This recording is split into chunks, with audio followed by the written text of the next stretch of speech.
¿A qué me refiero cuando hablo de cuerpo textual, corpus textual canónico? ¿A qué me estoy refiriendo? ¿A qué hago referencia? La palabra clave es canon, canónico. Significa lo que el canon, no el alejandrino, sino el palestinense, estableció en los libros del Antiguo Nuevo Testamento 66 libros. Entonces, cuando hablo del corpus textual canónico, me refiero a los libros canonizados de la Biblia, porque hay versiones bíblicas, hay versiones bíblicas, hay versiones bíblicas que no tienen, que son apócrifos, hay versiones bíblicas que son espurios, que no son de inspiración divina porque fueron escritos en el periodo del silencio profético de 400 años, por eso que no fueron considerados como inspirados de Dios. O sea, cuando yo hablo del corpus textual canónico, me estoy refiriendo a los 66 libros canonizados en el canon, no alejandrino, sino palestinense. Entonces, el corpus textual canónico, ¿a qué hace referencia esa idea, ese pensamiento, ese título, ese prefacio? Edgar, ¿a qué estoy haciendo? ¿A qué me estoy refiriendo con el corpus textual canónico? Está hablando a los 66 libros del Antiguo y Nuevo Testamento. Claro, que fueron canonizados, ¿no? Ya. Ahora, nosotros hemos hablado ya así en varias formas en cuanto a la visión panorámica, ¿no es cierto? La visión panorámica del texto canónico, o sea, la visión panorámica de los 66 libros, y cosa, hay un contenido en esa visión. Ahí como ustedes ven, aquí, ¿cuál es el contenido del corpus textual canónico? Hay un contenido de carácter 1, textual, 2, literario, 3, histórico y 4, ideológico. Ya. Entonces, en el contenido textual hay una fragmentación del corpus textual. Se fragmenta ese cuerpo hagiográfico, ese cuerpo canónico, ese cuerpo inspirado, se fragmenta primeramente en 66 libros.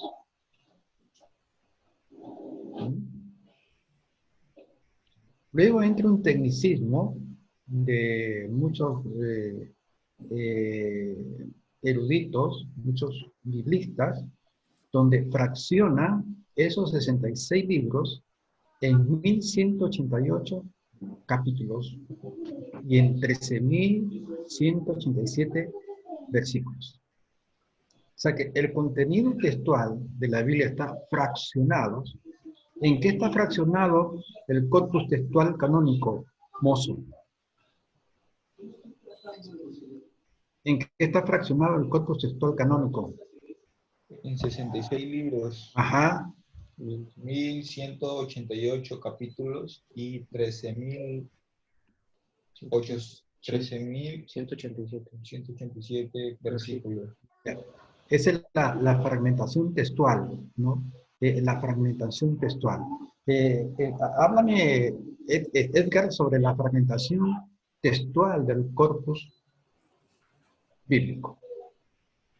Háblame de la fragmentación, o sea, que el contenido, lo que implica esa fragmentación. ¿Cómo está? ¿Cómo está? Ahí se refiere Claro. Ya estamos hablando de ello. No te salgas, sino de lo que estamos hablando. Yo estoy tratando de que tú tengas una idea, ¿no? ¿De qué trata la fragmentación del corpus textual canónico? ¿De qué trata? ¿De la fragmentación de qué trata? Los 66, de los 66 ¿qué libros. más? Y todo el versículo y capítulo que tiene. Claro. También se puede añadir también de las divisiones, también se puede hablar también. ¿De cuáles divisiones? Que el Pentateuco. No, ese es el contenido literario. Es otro perdón. espacio ya. Es otro espacio. Estamos hablando de contenido textual. Ahora, cuando entra el contenido literario, entonces, ¿cuál es el contenido literario del corpus textual canónico? Tiene un contenido literario de carácter histórico, legal, profético, poético, sapiensal y escatológico. Es el contenido, la literatura histórica de la Biblia, la literatura legal, la literatura profética, la literatura poética, la literatura sapiencial, la literatura escatológica que encierra el corpus textual canónico, ¿no?, de la Biblia. ¿Ya? Entonces, cuando, Mozo, cuando estamos hablando del contenido literario, del corpus textual canónico, ¿de qué cosa nos estamos haciendo referencia?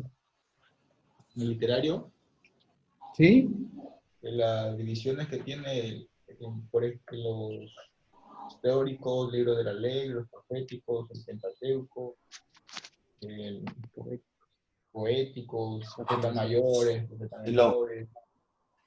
¿De poéticos, profetas mayores, profetas menores? Ya dijiste los profetas.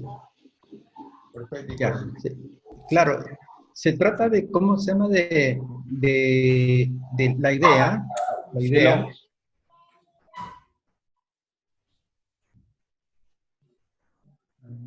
Es más elegante, de la manera más retórica, del ars bendecendi. El ars bendecendi es el arte del buen hablar. O sea, tú puedes tener una idea, un conocimiento teológico excelente, pero lo que va a ser brillante tu exposición es cómo traduces, no solamente cómo lo explicas y lo aplicas, sino cómo, de qué forma lo dices, lo expresas, ¿no? Uno tiene que pulir su manera de hablar, ¿no? Procuró el predicador hallar palabras agradables, ¿no? La retórica, ¿no? El buen decir, el buen hablar. Entonces, yo estoy presentando estos pequeños tópicos, microtópicos. Entonces, ¿por qué? Pues yo presento la idea y ustedes tienen que repetirme la idea, pero de la manera más elegante que ustedes puedan, ¿sí? De la manera más retórica, ¿no?, más técnica, ¿no? Eso es lo que se trata, eso de que ustedes puedan concebir una idea, ¿no?, una sobreidea y expresar esa idea sin perder la esencia, sin desdibujar la esencia. Yo ya dije, ya, 2 más 2 son 4. Ustedes me pueden decir 1 más 1 más 1 es 4, 2 por 2 son 4, y 3 más 1 son 4, y 6 menos 2 son 4. O sea que no interesa la forma, sino que conserven la esencia. A ver, Hobbes,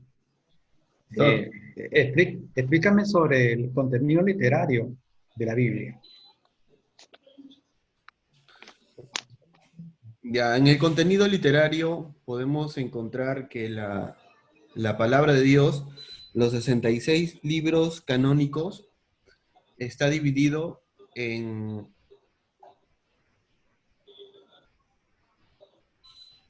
Historia. Está dividido según en libros históricos, en libros que contienen la ley, proféticos, poéticos, sapiensales y escatológicos. Ya, ¿cuál es el término que se aplica a los libros que hablan de ley? Claro, lo que contienen la ley.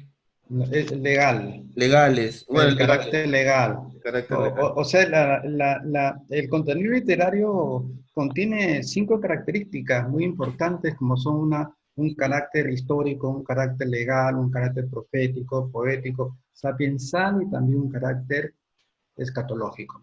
Algo así, ¿no? De poder pulir la expresión, ¿no? De hacerla más correcta, más técnica, etcétera. Eso tiene que desarrollarse. Tiene que, ¿cómo se llama? Que trabajarse en ello.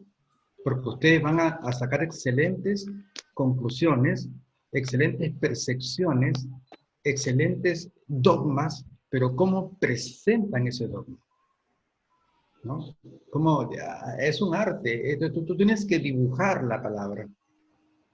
La frase hay que dibujarla, ¿no? Hay que esculpirla, ¿no es cierto? Para ser un buen comunicador y un buen presentador de la palabra de Dios. Dios es un Dios de exquisiteces. A Dios le gusta el arte, especialmente los que comunican su palabra. Amén. El art bendecendi, el arte de buen decir, de buen hablar. A ver, Noé, ya que estás en el arca, dame tus impresiones en cuanto al contenido literario del corpus textual.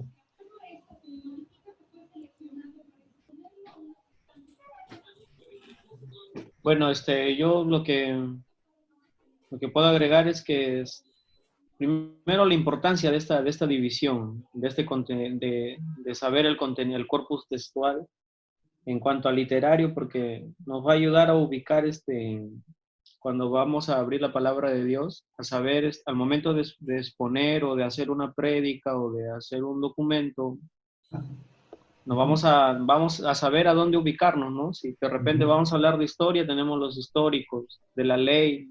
Si vamos a hablar de algún profeta, ya sabemos dónde están ubicados de los profetas mayores a los profetas menores. Y por último, por ejemplo, si quiero hablar de un tema escatológico, sé que es el último libro de la Biblia, que es el Apocalipsis. O sea, es una división importante de la Biblia. Decir que Apocalipsis es el último libro, la escatología solamente se concentra en el último libro de la Biblia, no es correcta, porque también hay escatología en Daniel. Amén, amén. También hay aspectos que hablan de la posteridad. Bien tu opinión, Noé. Bien, vamos a pasar ahora al contenido retórico, ¿no? O sea, el contenido tropológico que encierra el corpus textual. Tropología se refiere a las figuras literarias, que ya más o menos hemos estado masticando en principio, la hipérbole, la metonimia, la sinedótica, la prosopopeya, etc., ¿no? Eso vamos a estudiar cuando entremos en el área de la homilética. Vamos a estudiar punto por punto todas las figuras tropológicas que encierra la palabra de Dios, tanto en el Antiguo como en el Nuevo Testamento. Entonces, el contenido retórico es tropológico, ¿no es cierto? Se refiere a un poco de simbolismo también, un poco de figuras, pero más en las figuras retóricas, ¿no es cierto?, que se va a trabajar ahí. Eso tiene que ver, tenemos que llegar a dominar, ¿cierto?, la tropología bíblica, ¿no es cierto? Cuando identificamos el tropo en la Biblia, vamos a predicar con más sustancia, con más riqueza, porque estamos dándole el sentido verdadero. Cuando la Biblia contiene un tropo, hay que darle un sentido tropológico, analizar el tropo para explicar el tropo, ¿no? Entonces, y si encima hay una palabra que amerita un análisis lingüístico mucho mejor, y si hay una parte que amerita un poco de etnografía, mejor, porque tú aplicándole retórica, etnografía y lingüística, texto bíblico, imagínate cuánta riqueza vas a obtener de ahí. Y cuando sacas la ideología de la Biblia, ahora, ¿cómo la presentas? Ya tienes la buena nueva, la noticia. Como dijo Guido Lombardi, el periodista, dijo que el secreto de la noticia no está en descubrirla, sino en comunicarla. ¿Cómo se está comunicando? ¿No? Él está diciendo el ars bendecendi, el arte de la buena comunicación, de buen decir, de buena, etc., ¿no? Entonces, eso es lo importante del ¿cómo se llama?, el contenido bíblico, de conocer el contenido textual, ¿no?, su fragmentación, conocer su contenido literario, pero también conocer la tropología, porque la mayoría sabe, sí, tienen los 6 caracteres de la Biblia, el carácter histórico, legal, profético, poético, sapiencial y escatológico, sí, está bien, pero no hemos masticado mucho sobre el contenido retórico. Entonces nos estamos perdiendo una esencia de interpretación que es importante en las predicaciones. Ahora, entramos al contenido ideológico. O sea, uno cuando lee la Biblia, tú tienes que descubrir cuál es la idea de Dios. insertada en el texto. Y en el capítulo, los capítulos tienen versículos. Y una idea de la idea de la idea, una idea de la idea del texto, lo vemos en un prefacio. A ver, alguien abre la Biblia en Tito, el capítulo 2.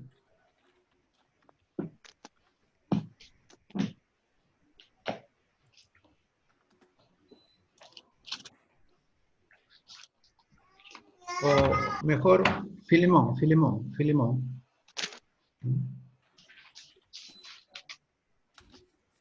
Capítulo. Ya, el 4 Doy gracias hasta el a 8. Del 4 al 8. Capítulo 4. Al 8. Filemón. Sácalo. ¿Lo leo? No, del 2. Pero yo quiero que salga el prefacio ahí, para dar la idea de la idea. Y a la amada hermana Apía y aún a Ya, Tíquico. ya, muy bien ahí. Miren ahí, miren. Hay 2 prefacios, ¿verdad? Sí. Ya. 3 hay, la salutación, el amor y la fe de Filemón y Pablo intercede por Onésimo. Vamos al segundo prefacio, ¿no? El prefacio, ¿cuántos versículos tiene? 1, 2, 3, 4 versículos, ¿no es cierto? ¿Verdad o no? Del Amén. verso 4 al 7, ¿no? Ese es el contenido del prefacio, el contenido prefacial. Pero ojo, de que esos versículos 4, 5, 6, 7 encierran una idea que el que ha puesto el prefacio ahí, ¿no? El traductor, no el copista, porque esto no está en los antiguos escritos. No, el traductor, ¿no? Que puso para facilitar la idea. Del 4 al 7, estos versos encierran una idea, que hablan de ¿qué? Amor y fe de Filemón. Ajá, del amor y la fe de quién. Filemón. Ya, entonces, hay una idea, hay la ideología que encierran esos versículos, tienen que ver con una idea del amor y de la fe de Filemón. Entonces, hay ideas, los prefacios que encontramos en la Biblia son ideas que están concentradas, que nos ayudan, ¿no es cierto?, a tratar de qué trata esos versículos. Pero cada versículo también encierra muchas ideas. Cada verso encierra una idea. Por ejemplo, en el verso 4, ¿qué encontramos? Leemos. Doy gracias a Doy mi gracias Dios. a mi Dios, haciendo siempre memoria de ti en mis oraciones. Ajá. ¿Qué idea se presenta aquí en el texto?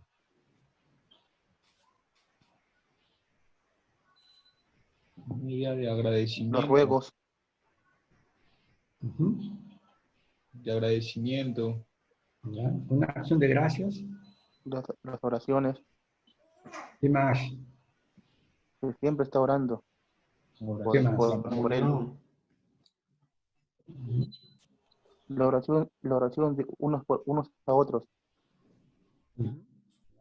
Dice, pero hay que enriquecer la idea.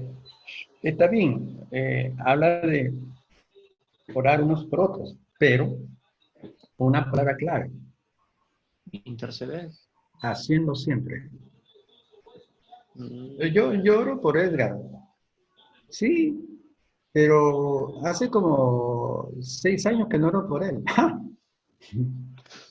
Pero acá la idea es que yo siempre haga memoria de él. ¿Me dejo entender? Amén, amén. ¿No es cierto? Ahora, está hablando de una oración mnemotécnica.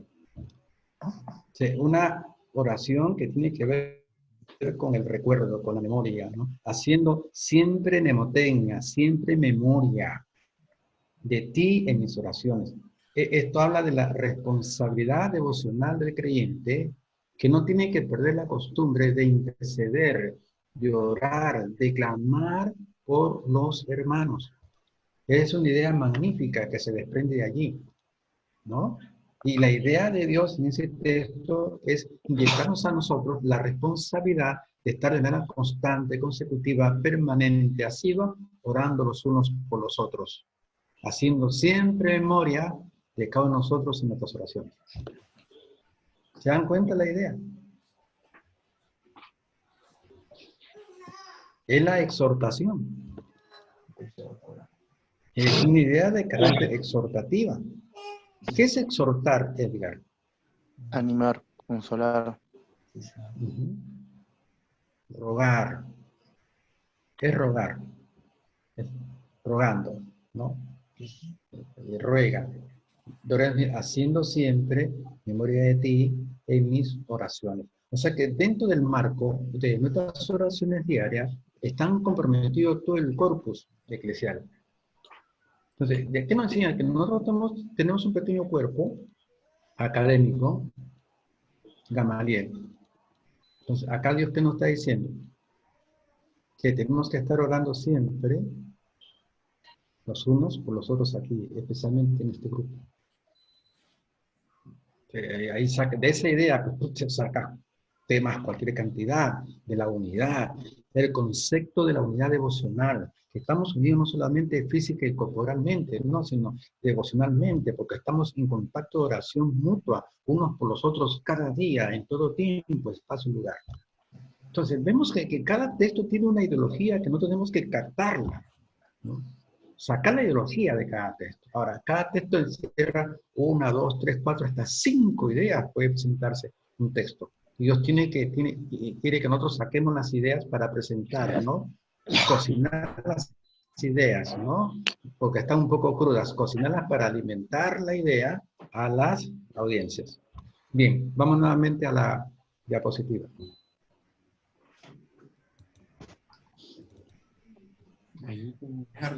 Jod, ¿qué entiendes tú por contenido ideológico de la Biblia? Bueno, el corpus textual canónico que estamos estudiando se ha podido dividir en contenido de tipo textual, literario, retórico e ideológico. En el textual podemos nosotros... No, está bien, pero yo te pregunté sobre el contenido ideológico, Ya, en el no de la pensamiento, visión canónica. en el contenido ideológico es la parte, llamo yo, final, en la cual involucra tanto el contenido textual, literario y retórico, el cual me va a permitir poder de manera sistemática unir varios textos de la Biblia, hallando el contexto también ideológico y poder dar una buena enseñanza, con el fin de poder llevar al creyente tanto su corazón, su pensamiento, su corazón y su espíritu en voluntad a Dios, con el fin de temer a Dios y obedecer sus estatutos. De aquí nace la idea de que el buen expositor de la palabra de Dios tiene que dominar estos 4 tipos de contenidos con la finalidad de poder hacer la figura del martillo y cincel, de poder formar al creyente conforme al carácter de Dios. Claro, la idea que extraemos del texto bíblico se convierte en martillo y cincel por la cual podemos esculpir, ¿no es cierto? ¿No? El carácter de Dios en el creyente, o lo que Dios quiere que esculpamos. En este caso, lo que hemos leído de este texto, ¿qué es lo que quiere esculpir Dios en nosotros? A ver, mozo, del texto que hemos sacado la ideología, ¿qué es lo que quiere esculpir Dios en nosotros? De Filemón. ¿Sí? ¿Qué quiere esculpir nosotros? De la ideología que hemos sacado de Filemón, del verso 4 parece, ¿no? Sí. ¿Qué es lo que quiere esculpir en nosotros? Debemos de siempre tener a Dios presente y dar gracias por cada una de las cosas que Él nos brinda. Asimismo, debemos de interceder unos por otros, no simplemente cuando nos acordemos. Ahí hay una palabra elemental, el término siempre, es decir, que cada día debemos de acordarnos con nuestros hermanos y orar, no dejar por nada la oración porque es el motor que nos impulsa a seguir adelante y seguir confiando en Dios. Bien, está bien, perfecto. Excelente. Entonces, vemos que la responsabilidad nuestra de que lo que vamos a exponer en la palabra de Dios es tener en cuenta el contenido ideológico de la Biblia, que cuando vamos a leer la Biblia y especialmente un texto, unos textos, tú tienes que analizar cuál es la ideología que encierra cada texto, cada versículo. ¿Mm? Y tienes que trabajar con la idea que tú quieres presentar, porque un texto se puede presentar una idea de amor, una idea del Espíritu Santo, una idea de los dones, una idea de misterios, pero como tú estás hablando de ministerios, solamente escoge las ideas que tienen competencia con el ministerio. Entonces, escoge las ideas sistemáticamente, las ideas que hablen sobre el ministerio, ¿no? Entonces, es importante que nosotros, cuando hablamos la Biblia, tenemos que investigar, ¿no? Y descubrir cuál es la idea que encierra el texto.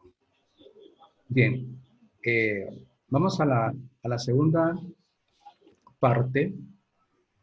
Bien, trata sobre la radio del potencial textual. ¿A qué se refiere cuando hablamos de radio?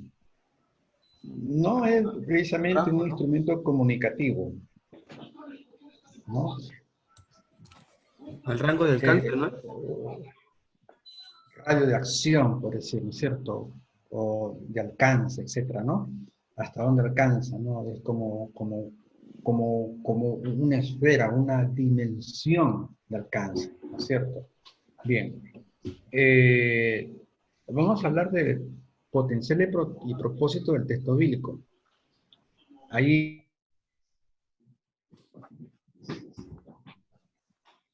y vamos a hablar de 2 Timoteo 3. ¿Alguien lee en la lectura?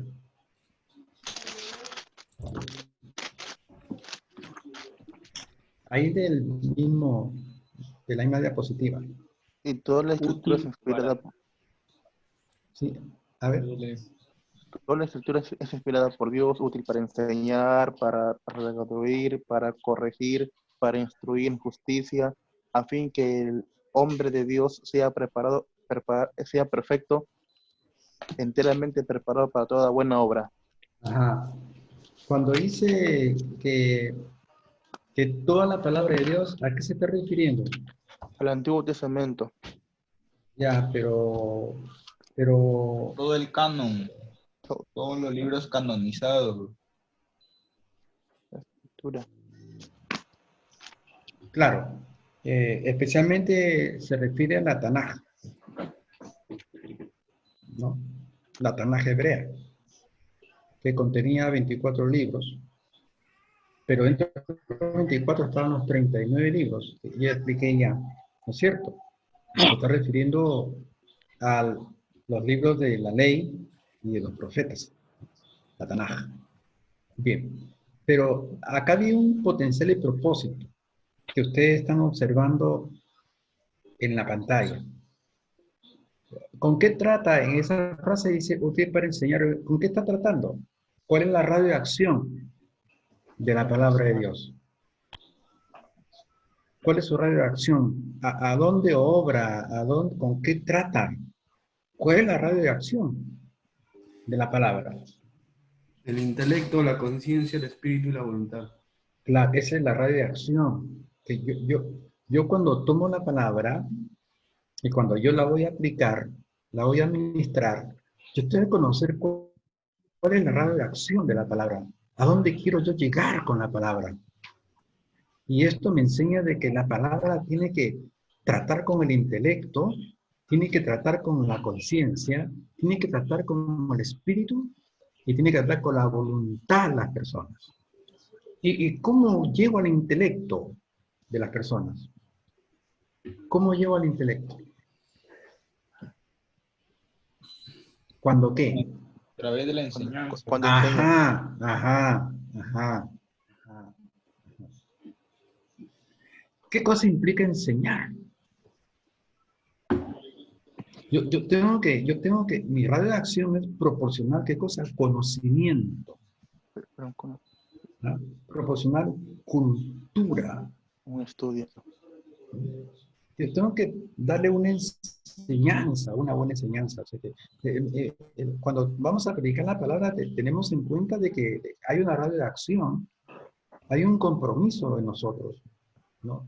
De llegar a copar la radio de acción, tratar con el intelecto, con la conciencia, el espíritu. Bien, sí, al tratar con el intelecto tiene que ver con la enseñanza. O sea, la calidad de enseñanza que voy a dar. ¿Cómo estamos tratando con el intelecto de nuestras audiencias, de nuestros oyentes? ¿Cuál es el nivel de enseñanza que estamos dando nosotros? Bien. Ahora, cuando trata con la conciencia, es que redarguye. Redarguye. O sea, que trata con la conciencia, ¿no es cierto? Produce una metanoia. Un cambio de pensar. Un cambio de sentir, un cambio de voluntad. Luego trata con el espíritu, ¿por qué? Porque nos corrige. Y con la voluntad porque nos instruye. ¿Y de dónde sacamos esta ideología? Entonces, vayamos al texto, nos dice, útil para enseñar. Entonces, eso tiene que ver con que tengo que tratar con el intelecto. Y cuando dice redargullir, eso tiene que ver con la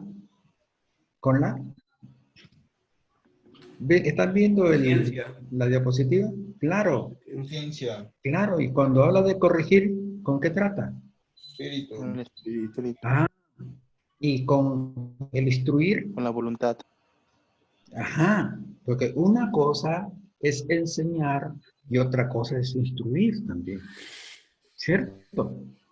Instruir, no sabe, encaminar, ¿no? La enseñanza es más intelectual. La instrucción es más direccional, más moral, más ética. Mientras que la enseñanza trata con el intelecto, la instrucción trata con la voluntad. Entonces, ¿cuál es la idea? La ideología que hemos extraído del texto. La ideología es que la Biblia nos enseña, o Dios quiere, que nosotros conozcamos la radio de acción del texto bíblico. ¿No es cierto? Entonces, la radio de acción tiene que ver que tiene que llegar al intelecto, la conciencia, El el espíritu. espíritu y la voluntad. Eso. Ese es el potencial. Pero ¿cuál es el propósito cuando nosotros estamos aplicando este potencial en las personas? ¿Cuál es el propósito? Entonces vemos las partes rojas de abajo del texto. A ver. integral, socioeclesial. Sección integral socioeclesial. No. Del texto, digo, del texto. Perfecto y preparado. Ajá. Entonces, ese es el propósito. Perfección. La perfección socioeclesial. Cuando digo, pues, ponemos que el propósito, porque el texto, las ideas salen del texto, ojo, que estamos dando también aquí una idea de la ideología del texto. Entonces, el texto nos está enseñando de que hay una redacción en el predicador, que con la palabra tiene que llegar al intelecto, conciencia, voluntad y el espíritu. Pero ¿cuál es el propósito? Es una perfección socioeclesial. Cuando hablamos de una perfección socioeclesial, significa que nosotros tenemos que perfeccionarnos mediante la palabra para una actitud social y una actitud eclesial. Una actitud interna de la iglesia y otra actitud externa fuera de la iglesia, en la sociedad. Como profesionales, como obreros, como etcétera. Etcétera. ¿No? Entonces, cuando ya hemos llegado a esta idea y hemos sacado la ideología del texto, entonces ahora sabemos de que el texto contiene un potencial. Y el potencial está en enseñar, redarguir, corregir, instruir. Esa es la potencia, el potencial del texto bíblico. Hay potencia para enseñar en la Biblia. Hay potencia para redarguir en la Biblia. Hay potencia para corregir en la Biblia. Y hay potencia para instruir en la Biblia. Pero ¿cuál es el propósito? A la perfección. A fin de que el hombre de Dios sea enteramente perfecto, preparado para toda buena obra. Es una perfección total, una perfección holística en las áreas sociales y eclesiales. A ver, Edgar, tú que estás durmiendo, a ver, ¿cuál es tu opinión? Que la palabra que nos habla ahí, que la palabra nos tiene tiene su propósito con el trato de intelecto que nos enseña. Ya, salvado por la campana, habla.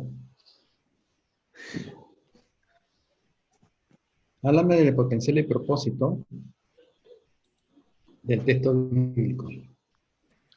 Dios quiere que todos, el hombre de Dios sea preparado, sea perfecto y preparado. Estás hablando de propósito y tú te has comido el potencial. Comienza con el potencial. Que Dios quiere que seamos instruidos con el potencial de intelecto, ciencia, espíritu y voluntad. Que seamos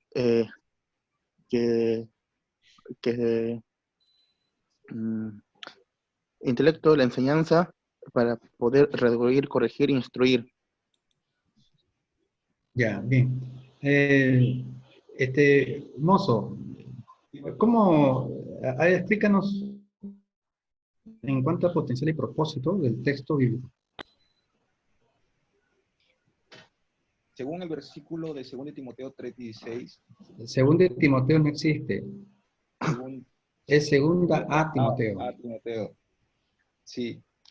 Entonces, el potencial es la enseñanza,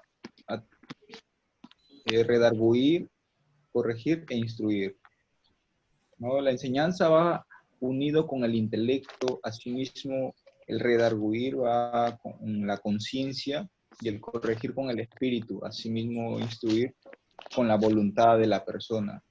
Y el propósito aquí es estar preparado para dar un excelente mensaje y poder llegar a estos 4 puntos fundamentales y claves que las personas deben de saber. Ya, pero el propósito tiene que ver con la actitud. Porque habla de que claro, la actitud, ¿no? O sea, perfecto, enteramente preparado para toda buena obra, tanto en la sociedad como en la iglesia. No tiene que ver con actitud, ¿no? ¿De qué vale tanto conocimiento si no tenemos una actitud que corresponde a un cristiano? Que tenemos mucho conocimiento, dominamos la ideología bíblica, etcétera, pero en el trabajo nos expulsan porque somos cutreros. Y nos votó el gerente porque intentamos enamorar a su esposa.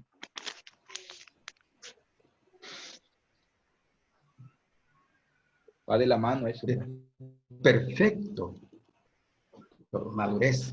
Y preparado, dice, para toda buena obra, que no solamente implica la obra expositiva, sino la obra de la praxis, de la práctica, el testimonio, la conducta, el proceder, la idiosincrasia, el carácter.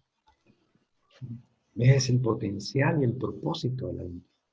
Que nosotros somos escultores, ya lo hemos dicho ya, que tenemos que esculpir en el intelecto, esculpir en la conciencia, esculpir en el espíritu, en la conciencia, en la voluntad, porque esa es la redacción de la palabra de Dios.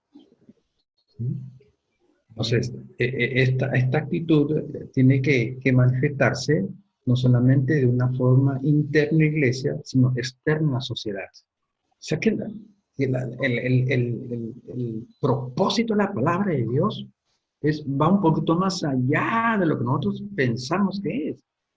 No, acá está la idea. Este es prácticamente un texto importantísimo, que sacamos la ideología. Mira la idea de Dios en el texto. Ahora, resúmeme J, la idea de Dios en el texto. Sácame la ideología de Dios. ¿Qué es lo que Dios quiere que entendamos nosotros a través de texto? Bien, según el texto que acabamos de leer,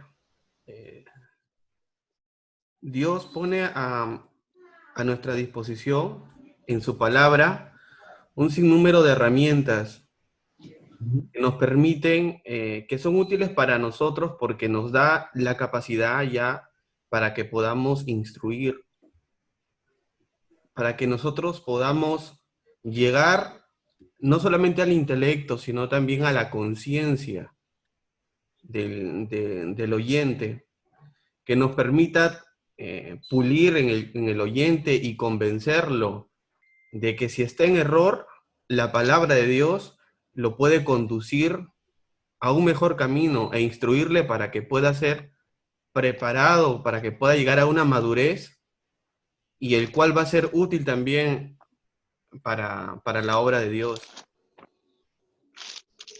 Bien. Ya, ahora miren ustedes la expositiva. Miren, voy a dar mi punto de vista en cuanto al potencial y propósito. Y voy a hacerlo conforme a lo que yo veo en la diapositiva. La diapositiva ahí es mi bosquejo. Entonces, yo voy a hablar ahorita del contenido del texto. Primeramente, el contenido, ¿ya terminaron de toser? Ya. El contenido textual, ¿no? La ideología del texto de 2 Timoteo 3:17, ¿no? Nos presenta un potencial y propósito. Nos presenta una radio de acción en la cual el creyente tiene que esculpir en 4 dimensiones. En una dimensión intelectual, en una dimensión espiritual, una dimensión de voluntad y de conciencia en las audiencias y los oyentes, con un propósito de una perfección en toda buena obra, tanto en las esferas sociales como eclesiales. Una conducta excelente dentro y fuera de la iglesia. Eso es lo que se desprende de la idea que sale el texto de 2 Timoteo 3:16. Esa es mi interpretación. Ya he interpretado brevemente lo que significa la idea, he expuesto la idea del texto a Timoteo, que encuentro un potencial y propósito y encuentro una radio de acción. Sí. Entonces, encuentro varios puntos importantes. Encuentro una radio de acción, encuentro un potencial, encuentro un propósito de perfección absoluta, los niveles sociales y eclesiales. Eso es lo que encuentro yo en idea del texto. Bien, entonces, así como hemos sacado la ideología del texto, cada texto encierra 1, 2 o 3 ideas. Y la Biblia es rica, riquísima. La ideología del texto es riquísimo, que Dios habla no solamente en una u otra manera, sino que Dios habla en toda su palabra. Hay ideas en la palabra de Dios, ¿no es cierto? Que uno tiene que analizar, descubrir, etc. Bien, ahora pasamos al punto 3. Al punto 3. Ya. Hablamos de perfección integral, o sea, total de la Biblia. O sea, el radio del potencial textual, ¿no es cierto? No, para redundar más sobre la radio del potencial textual, que tiene que ver con la perfección integral. Primero, la palabra nos ayuda a combatir contra la hueste de maldad. Segundo, perfecciona el carácter humano. Tercero, nos protege contra corrientes heréticas y religiosas. Y cuarto, perfecciona el ministerio eclesial. O sea que nos hace perfecto en estas partes. Ya vemos de que en Efesios 6:12 estamos viendo, ¿no? De que la lucha no es contra carne y sangre, ¿no? Sino contra principados, gobernadores, potestades y huestes de maldad. Entonces, la Biblia nos enseña como espada es a combatir o a defendernos contra toda influencia satánica que venga en contra de nosotros. Luego, ¿cómo perfecciona el carácter humano? Ya hemos leído ya la idea de Dios. Nos perfecciona tanto en el espíritu, la conciencia, la voluntad y el intelecto. 3. Protege contra corrientes heréticas y religiosas. Primera a Timoteo 4:1 y Efesios 4:14 nos dice algo interesante, ¿no? ¿Cómo nos protege a nosotros la palabra de Dios? A ver, vayamos a Efesios 4:14.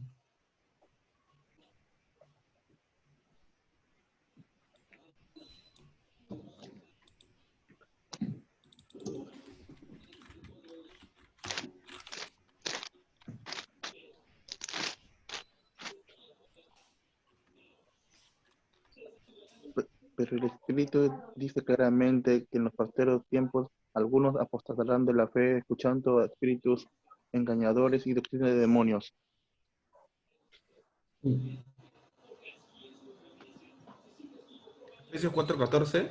Sí, dice, para que ya no seamos niños fluctuantes, llevados por doquiera de todo viento de doctrina, por estaciones de hombres que para engañar emplean con astucia las artimañas del error.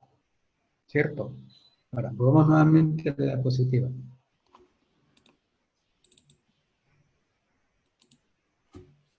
¿Ya? Entonces, protege contra corrientes heréticas religiosas. La palabra cuando nos perfecciona la palabra, pues nos ayuda a discernir, ¿qué cosa? Todos dogmas, ¿no? Heréticos, todos dogmas religiosos, que no son la palabra verdadera de Dios. Entonces, en la perfección integral me da una perfección a mí intelectual, en la cual puedo discernir si esta doctrina, esta enseñanza que estoy recibiendo por vías cibernéticas, por vías televisivas o por vías templarias, ¿es de Dios o no es de Dios? Porque la palabra me va a capacitar para discernir entre lo bueno y lo malo. ¿Cómo así? Isaías 7, 14 y 15.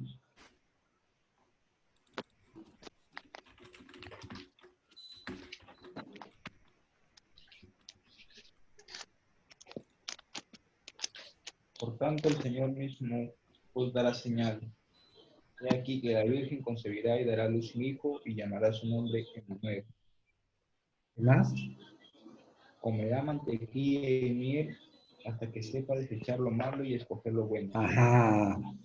Hasta que sepa discernir, ¿no es cierto? Desechar lo malo y lo bueno. O sea, para tú que puedas desechar lo malo y escoger lo bueno, tienes que tener discernimiento. Y la Biblia te inspira porque hay dos tipos de discernimiento. Hay un discernimiento teológico y un discernimiento espiritual. El discernimiento espiritual lo encontramos como don en 1 Corintios capítulo 12, donde habla de los dones de inspiración y de revelación. Los dones de revelación son palabra de ciencia, palabra de sabiduría y discernimiento de espíritu. El discernimiento de espíritu te permite discernir las intenciones, no solamente discernir qué demonio se mueve una persona, sino que también qué intención, si es benigna, si es maligna, si es intermedia, etc. Discernimiento. Ese es el discernimiento espiritual, pero hay un discernimiento teológico que por el estudio de la palabra te permite discernir si este hombre hereje, sectario, está hablando la verdad o no está hablando la verdad. ¿Se está hablando conforme a la palabra o no? Porque la Biblia nos ha educado tanto, nos ha puesto una cobertura protectora y nos ha dado un discernimiento que puede discernir si es palabra de Dios, si es palabra de hombre o si es palabra del diablo. Esas son las ventajas que nos da, ¿no? La palabra de Dios, el conocerla, el ilustrarla, el analizarla. Eso, uno va adquiriendo una fortaleza, un conocimiento y una protección y un discernimiento por la palabra de Dios. Nuevamente vamos a la diapositiva.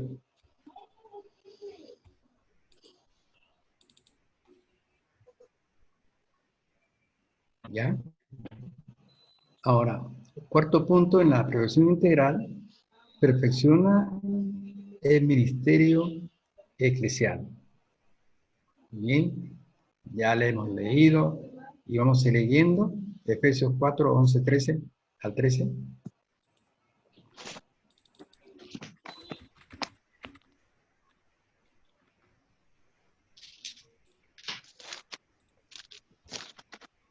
Y él mismo constituyó a unos apóstoles, a otros profetas, a otros evangelistas, a otros pastores y maestros, ¿A fin de qué? a fin de perfeccionar a los santos para la obra del ministerio, para la edificación del cuerpo de Cristo, y hasta que todos lleguemos a la unidad de la fe y el conocimiento del Hijo de Dios, a un varón perfecto, a la medida de la estatura de la plenitud de Ya. Cristo. Nota que el 12, perdón, dice, a fin de perfeccionar a los santos.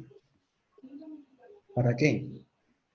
Para la obra del ministerio. O sea que una capacitación, una perfección, ¿qué cosa?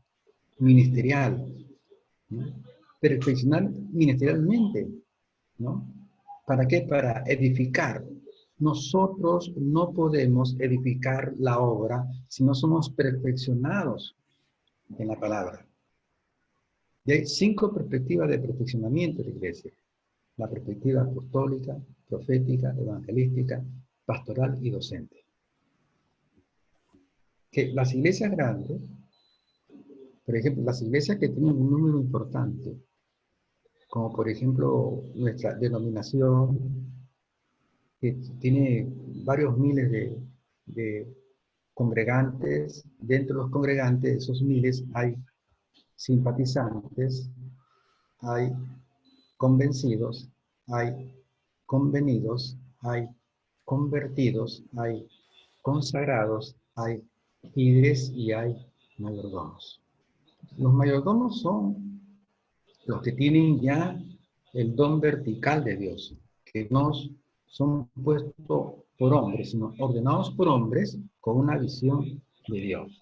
Entonces, nuestra iglesia, yo creo que tiene esos ministerios para perfeccionar, pero no se están utilizando los dones ministeriales para perfeccionar a la iglesia. ¿Por qué? Porque estas enseñanzas que nosotros estamos dando por estos medios, no solamente las tengo que dar yo, sino dentro de nuestro seno eclesial, ahí está Francisco Peña, ahí está Juan Pupucho, ahí está Del Rosario, ¿no?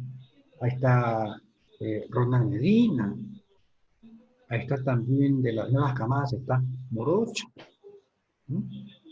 Ya deberían ya estar desarrollando su ministerio para perfeccionar a la iglesia, para la obra del ministerio, porque tenemos que perfeccionar con la palabra. Esa es la idea de Dios, perfeccionar.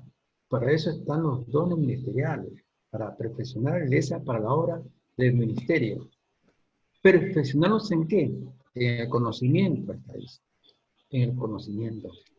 Y más abajo ese conocimiento es un protector en la cual no penetra la ideología sectaria y satánica, para que no seamos llevados por todo viento de doctrina por ahí, sectaria. Entonces, esta perfección se da en 4 niveles, como ya lo hemos visto. Vamos nuevamente a la diapositiva. La palabra perfecciona en estos niveles también. Vamos a la diapositiva. ¿Cómo perfeccionamos a la iglesia? Primer punto, perfeccionamos a la iglesia en el combate contra las huestes de maldad. Segundo, perfeccionamos a la iglesia en su carácter humano. Tercero, protegemos a la iglesia contra corrientes heréticas y religiosas. Y cuarto, perfeccionamos el ministerio de la iglesia. O sea, detectamos, descubrimos, capacitamos. Yo tengo, como pastor, yo tengo que observar qué cosa, cuál es el potencial ministerial de la iglesia, mis componentes eclesiales. Yo tengo un grupo de 30 hermanos, entonces de repente aquí están los 5 ministerios y ahí incubando los ministerios. Yo tengo que ver cuáles son esos huevos que están incubando. Esos huevitos para darle más calefacción, protegerlos hasta que puedan salir del cascarón. Y ahí cuidarlos, darles sus maicitos, potencializarlos, perfeccionarlos, para que sean fructíferos y vuelvan a reciclar, etc. Esa es más o menos una idea. Entonces yo tengo que discernir cuáles son los potenciales que hay en la iglesia para capacitarlos, para instruirlos. Como dice Jesús en la parábola de los talentos, ¿no? Y dio a cada uno conforme a su capacidad. ¿No? Yo tengo que perfeccionar, pero tengo que perfeccionar a la gente no solamente en su carácter, para que sean santos, puros justos, sino también en el ministerio. Porque el cuarto punto es perfeccionar el ministerio. El punto 2, perfeccionar el carácter, ¿sí? La moral, la ética, pero también el 4, lo ministerial. ¿No es cierto? El punto 1, combate contra la hueste de maldad, es la defensa contra influencias malignas. Y el 3 es la protección contra corrientes heréticas y religiosas. Eso tiene que ver con la perfección integral, que es nuestra competencia nuestra, de aplicar estos puntos a nuestra audiencia. Tu punto de vista, Noé. Noé, tu punto de vista a la perfección integral.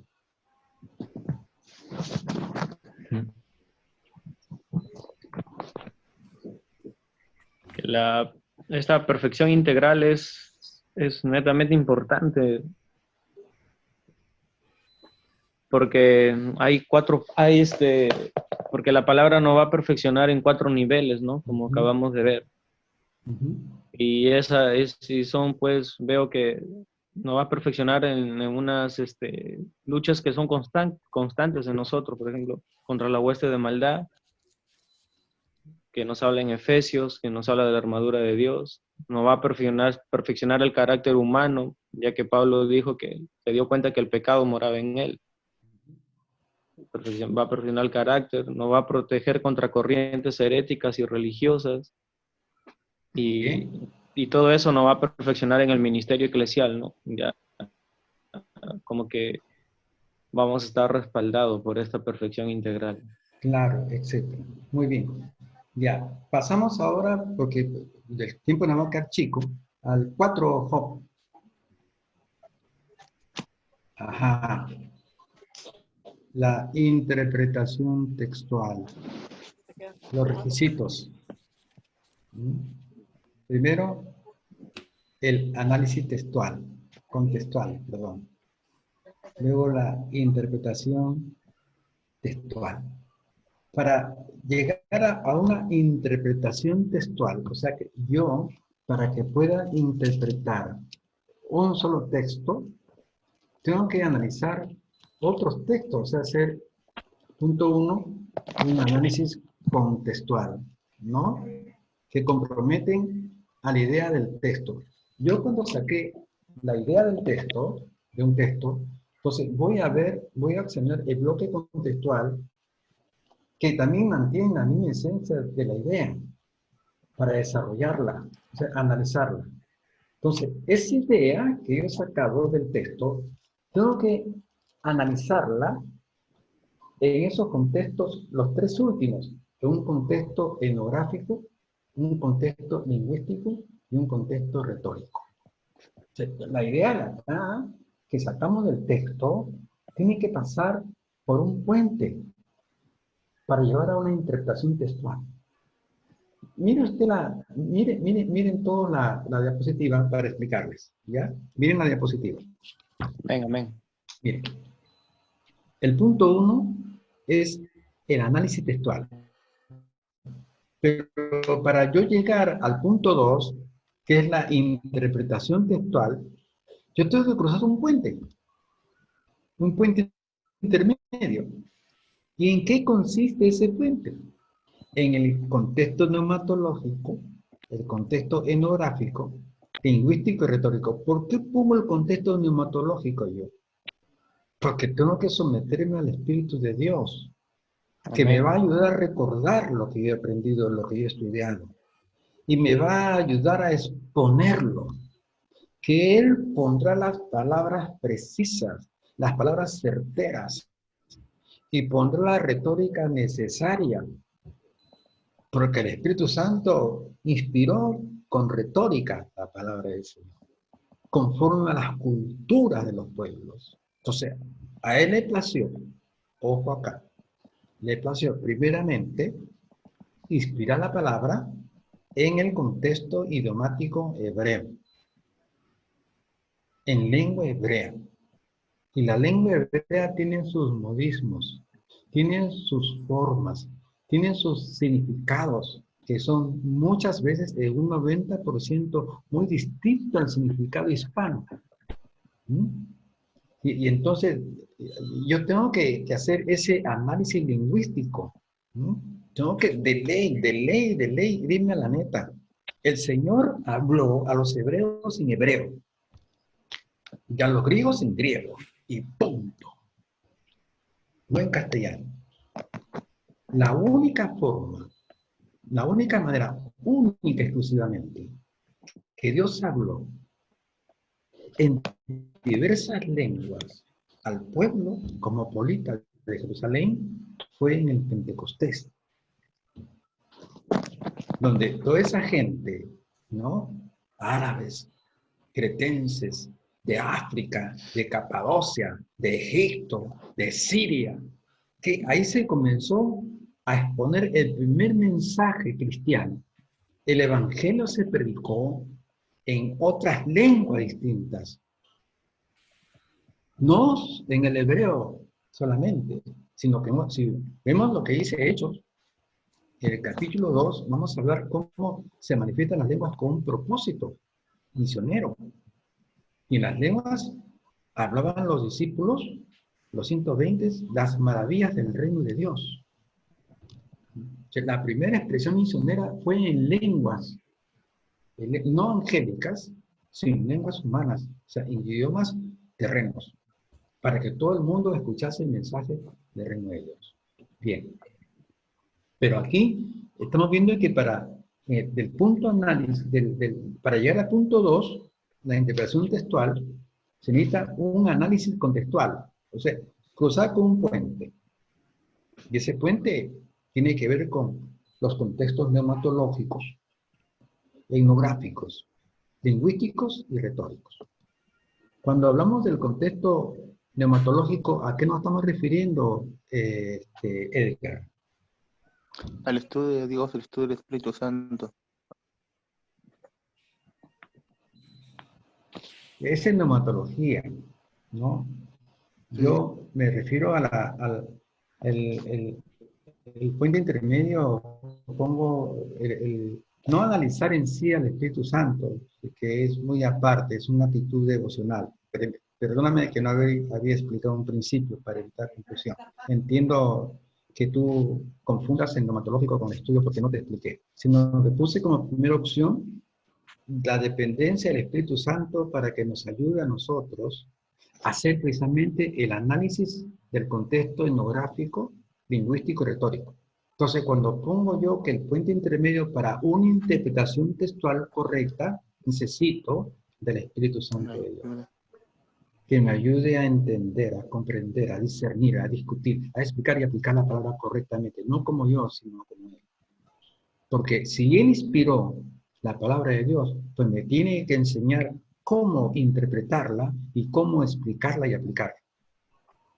No es conforme a mi ideología, es conforme las directrices del Santo Espíritu de Dios. Luego, cuando yo me someto al Espíritu Santo, comienzo a analizar lo que hizo Esdras. Esdras preparó su corazón, ¿para qué? Para investigar, para inquirir, estudiar detenidamente la palabra, para luego vivirla y después enseñarla. Entonces, ponemos como cabeza al Espíritu Santo que nos ayuda de manera eficiente en la interpretación y el análisis. Primero nos ayuda en el análisis y luego en la interpretación. En el análisis que vamos a hacer del contexto etnográfico, el Espíritu Santo va a refrescar nuestras mentes para hacer un estudio adecuado de la cultura que circundaba sobre los tiempos donde se escribió esa palabra. La lengua también nos va a inspirar mucho. Y analizar el contexto retórico, los tropos que encierran en los textos. Entonces, para hacer una interpretación textual correcta, se necesita cruzar con este puente, dependiendo del Santo Espíritu de Dios, para hacer los análisis correspondientes en las geográficas, lingüísticas y retóricas. ¿Para qué? Para que podamos hablar conforme a lo que dice la Biblia. Tito 2.1 dice, pero tú habla de acuerdo a la palabra de Dios. Tú habla conforme a lo que está escrito. Y Hechos 26-22 nos habla Pablo de que él tenía un límite en su enseñanza, que enseñaba solamente lo que estaba acorde a la palabra de Dios. A ver, Hechos 26-22.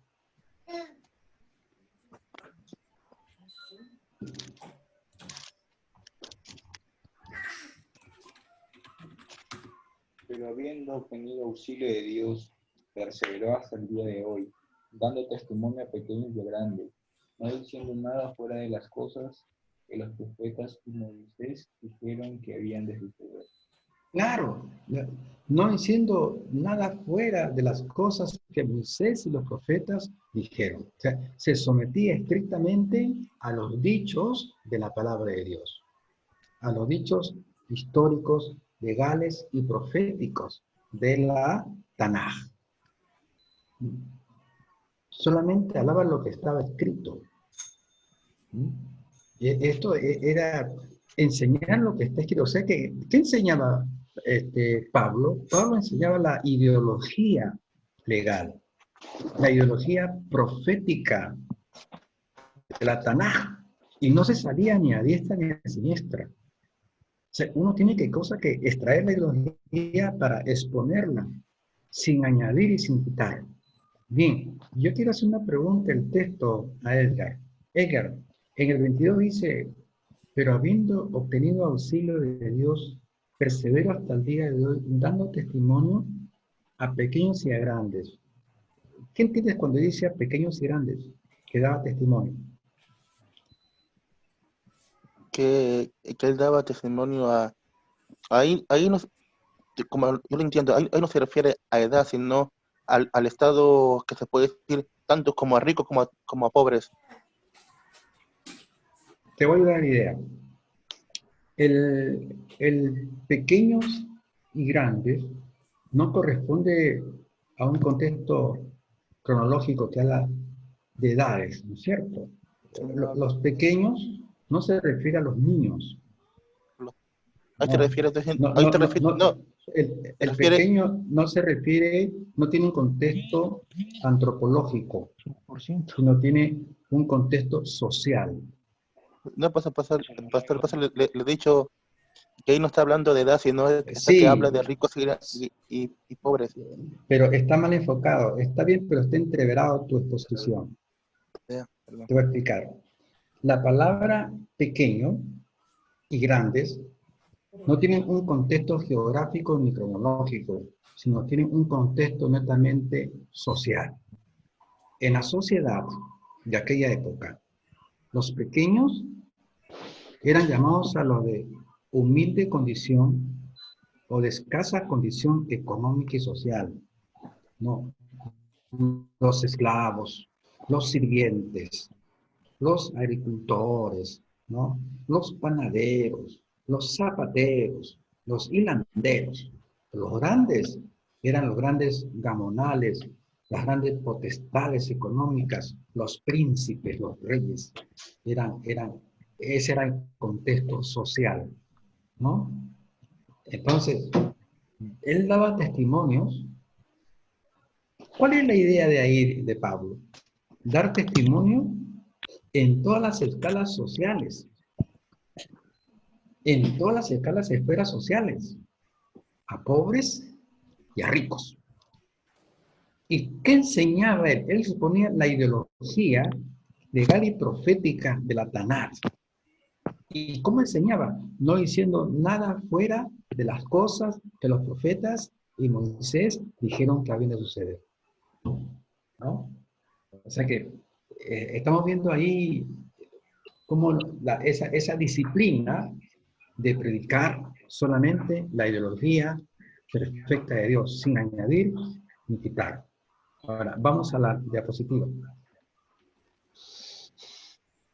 Tu respuesta está bien, Edgar, está bien, pero ya vas a ir aprendiendo ya a cómo esculpir las respuestas, ¿no? De una forma más estética. Ya. A ver, David, ¿qué hacemos para llegar a una interpretación textual correcta, según la diapositiva? Primeramente debemos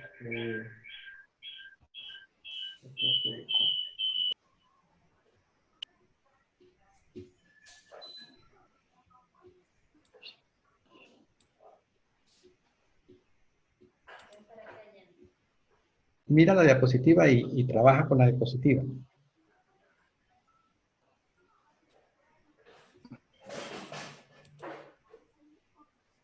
ya. Para pasar a la interpretación textual debemos primeramente cumplir los requisitos que nos pide en el análisis contextual. Uh-huh. Este análisis contextual tenemos el contexto neumatológico, es decir, tenemos que tener la guianza del Espíritu Santo, asimismo un contexto etnográfico, saber Observar la cultura, la tradición que se movía en ese tiempo, ¿no? si en el contexto lingüístico y retórico debemos de tener en cuenta que en la palabra de Dios encontramos metáforas, encontramos simil y sentido figurado. Bien, bien, bien, muy bien. Ya, lo importante, ya, no detallar los aspectos etnográficos, sino lo suficiente nada más, ¿no? Para llegar a una definición corta pero precisa, ¿no? Donde encontramos de que para llegar a una interpretación textual, o sea, para llegar al punto 2 se necesita el punto 1. O sea, para hacer una interpretación textual correcta, tenemos que hacer un análisis contextual que se convierte en un puente intermedio entre el análisis contextual y la interpretación textual. Hay un puente que consiste ese puente en los contextos neumatológicos, etnográficos, lingüísticos. Sin esas partes del puente no podemos llegar a una interpretación textual correcta, sino una de pasada, una ya sencilla, ¿no? Una que no tiene mucha contundencia, muy paupérrima, no está enriquecida, no es un alimento pobre que vamos a dar nosotros a nuestras audiencias. Bien, pasamos a la quinta.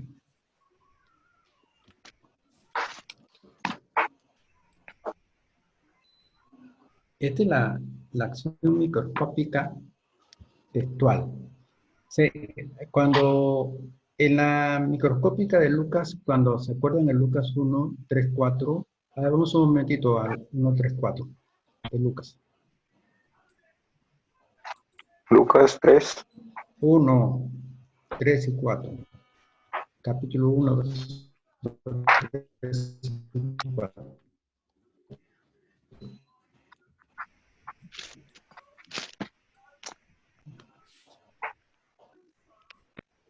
Me ha parecido también a mí, después de haber investigado con diligencia. ¿Cuál? Sí, sí, está bien, sigue. Me ha parecido también a mí, después de haber investigado con diligencia, todas las cosas de su origen, que escribíselas por un conciliatésimo, sí, para que Teófilo. conozca bien la verdad, ya, para que conozca bien la verdad, ¿no es cierto? De las cosas. Entonces, aquí él utiliza pues una microscópica, ¿no?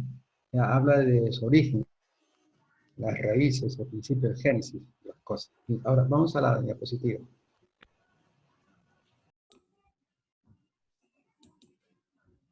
Ya, ya.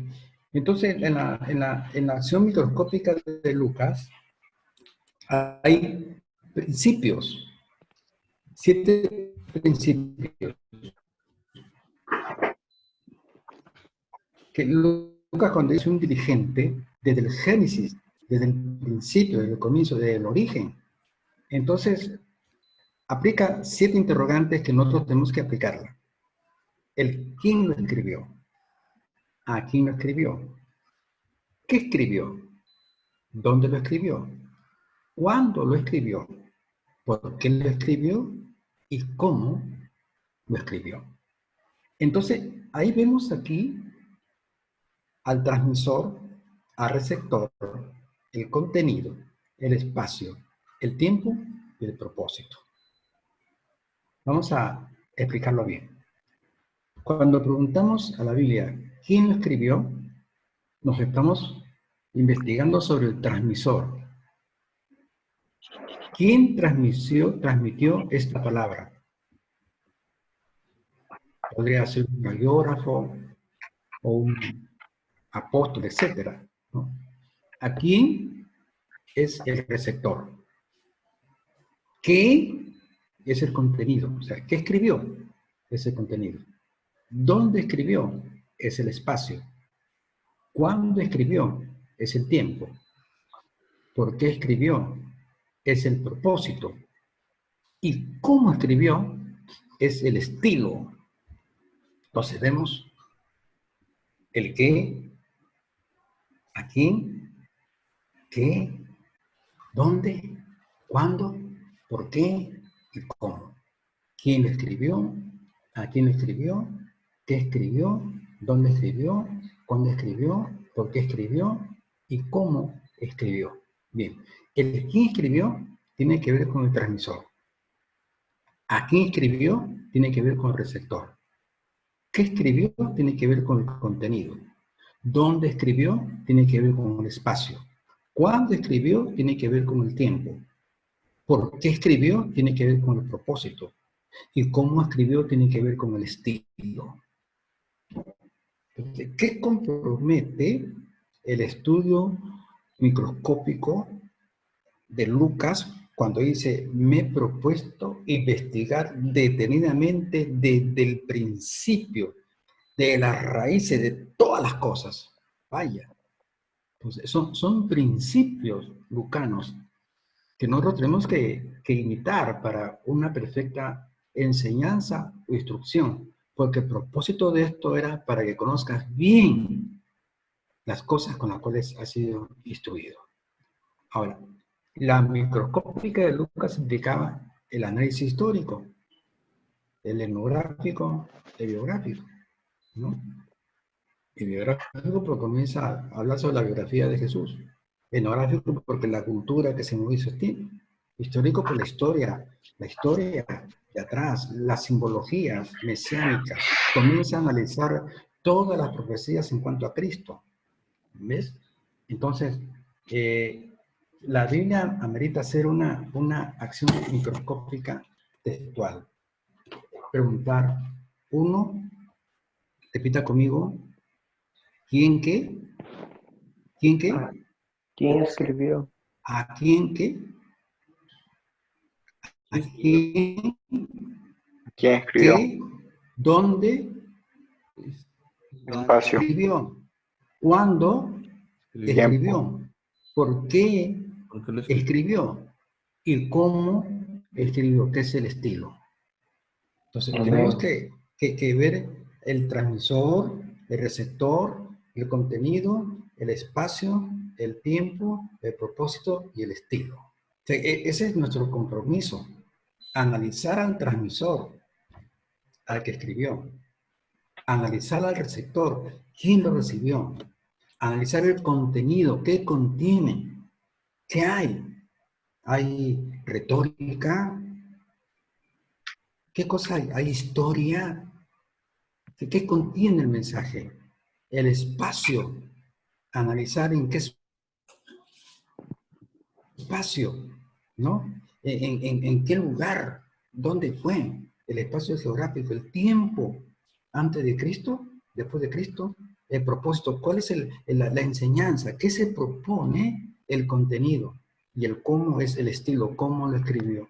Esos son puntos importantes, ¿no? que nos ayuda a identificar el potencial bíblico. Bien, quedamos ahí. Mañana continuamos. Amén, pastor. Dios lo bendiga.